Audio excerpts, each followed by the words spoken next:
Okay, તો હવે આપણે મિકેનિક્સ જોશું, જે સાવ નાનું ચેપ્ટર છે ફિઝિક્સમાં પહેલું. ઓકે, પહેલાં તો રાશિ આપી છે કે સદિશ રાશિ ને અદિશ રાશિ. તો સદિશ રાશિ એટલે શું કે જેમાં જે રાશિને દેખાડવા માટે દિશા અને મૂલ્ય એ બેયની જરૂર પડે, બરાબર, તો જ રાશિને દર્શાવી શકાય. દાખલા તરીકે સ્થાનાંતર, વેગ, પ્રવેગ, વેગમાન, બળ અને ક્ષેત્રફળ. અને અદિશ રાશિ એટલે માત્ર મૂલ્યની જ જરૂર પડે, દિશાની જરૂર નથી પડતી. દાખલા તરીકે અંતર, ઝડપ, સમય, કાર્ય, પાવર, ઉર્જા, ઘનતા, દબાણ અને આવૃત્તિ. હવે તમે અહીંયા જુઓ કે વેગ v બરાબર -50 મીટર પ્રતિ સેકન્ડ, પણ કયા દિશામાં છે? કારણ કે વેગ એ તો સદિશ રાશિ છે એટલે આપણને પૂરી માહિતી નથી મળતી, બરાબર. પણ નીચે આપ્યું છે વેગ વેક્ટર બરાબર 50 મીટર પ્રતિ સેકન્ડ ધન x દિશામાં અથવા i કેપ દિશામાં, તો આપણને આમાં પૂરતી માહિતી મળે છે. એ જ રીતે બળ એ પણ સદિશ રાશિ છે. સદિશ રાશિને દર્શાવવા માટે આપણે દિશા દર્શાવવી જરૂરી બને છે, બરાબર. નીચે સદિશોના પ્રકાર આપ્યા છે. કેવા કેવા હોઈ શકે? કાં તો સમાન, વિરુદ્ધ, સમાંતર, પ્રતિસમાંતર અને અસમાંતર. સમાન એટલે શું કે મૂલ્ય અને દિશા બેય સમાન હોય, બરાબર, સરખા જ મૂલ્યનું હોય તો એને સમાન સદિશો કહેવાય. બે એકબીજા ઉપર એકરૂપ થઈ જતા હોવા જોઈએ. વિરુદ્ધ એટલે શું કે મૂલ્ય સમાન છે પણ દિશા વિરુદ્ધ છે, એક્ઝેક્ટલી વિરુદ્ધ, બરાબર, 180 ડિગ્રીના અંશે મળતા હોવા જોઈએ, બરાબર. સમાંતર એટલે શું કે દિશા સમાન છે પણ મૂલ્ય અલગ અલગ છે, બરાબર. પ્રતિસમાંતર એટલે શું કે વિરુદ્ધ છે એ જ પ્રતિસમાંતર જેવું દેખાય છે, બરાબર, પણ એમાં મૂલ્ય અલગ અલગ હોઈ શકે. અને અસમાંતર એટલે શું? દિશા જ અલગ અલગ છે. નીચે જોઈએ સરવાળો, બરાબર. બે સદિશ હોય એનો સરવાળો કેવી રીતના કરવાનો હોય? તો કે ત્રિકોણની રીત અને સબાચરની રીત, બરાબર. કાં તો ત્રિકોણ બનાવશું, કાં તો સમાંતર બાજુ ચતુષ્કોણ. ત્રિકોણ કેવી રીતના બનાવવાનો? કે પહેલાં સદિશનું જે તીર હોય ને ત્યાં તે બીજો સદિશ મૂકવાનો. દાખલા તરીકે એ અને બી આપ્યું છે, બરાબર, તો એ સદિશનું જે તીર પૂરું થાય છે ત્યાં જ બી સદિશ, અને પછી એ બી એનો રિઝલ્ટન્ટ મળી જશે. સબાચમાં સહેલું છે કે ખાલી એ સદિશ અને બી સદિશ છે એ તીર ઉપર નથી મૂકવાનો, ડાયરેક્ટ એ ઉપર જ મૂકવાનો છે, એટલે એ બીનો રિઝલ્ટન્ટ મળી જશે, બરાબર.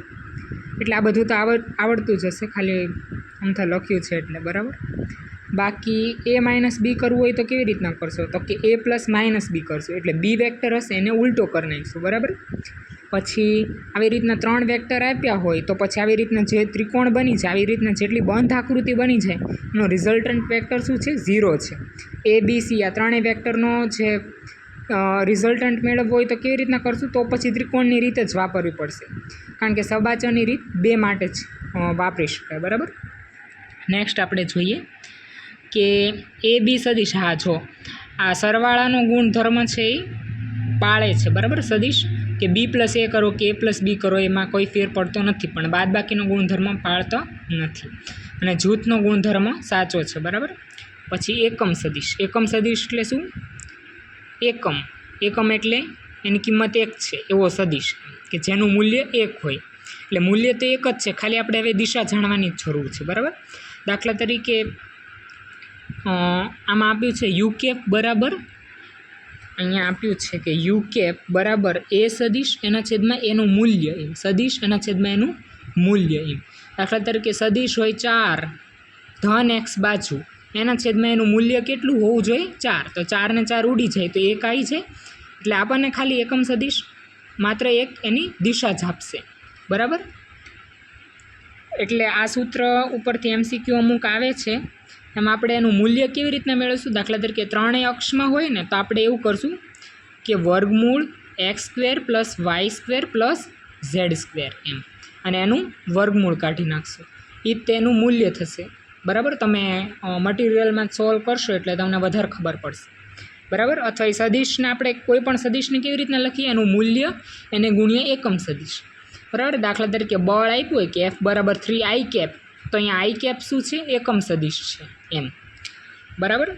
અને આપણે એક્સ અક્ષ માટે i કેપ, y અક્ષ માટે જે કેપ અને z અક્ષ માટે કે કેપ દર્શાવતા હોઈએ છીએ, બરાબર. બાકી આ રીતના આપ્યું છે, બરાબર. i કેપનું મૂલ્ય શું થઈએ કે F એના છેદમાં 10, અને 10 શું છે એવું પૂછે તો કે એ કોઈ પણ સદિશ હોય ને એના માટે √x² + y² + z². એના બધા જ ઘટકોના વર્ગનો સરવાળાનું વર્ગમૂળ. બરાબર.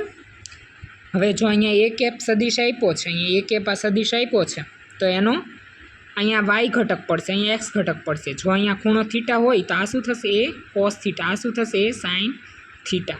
બરાબર. તો ax ઘટક શું થશે? એ cos થીટા i કેપ અને આ એ sin થીટા j કેપ. બરાબર. આટલું જ છે. બાકી આપણે આગળના ચેપ્ટરમાં જોશું.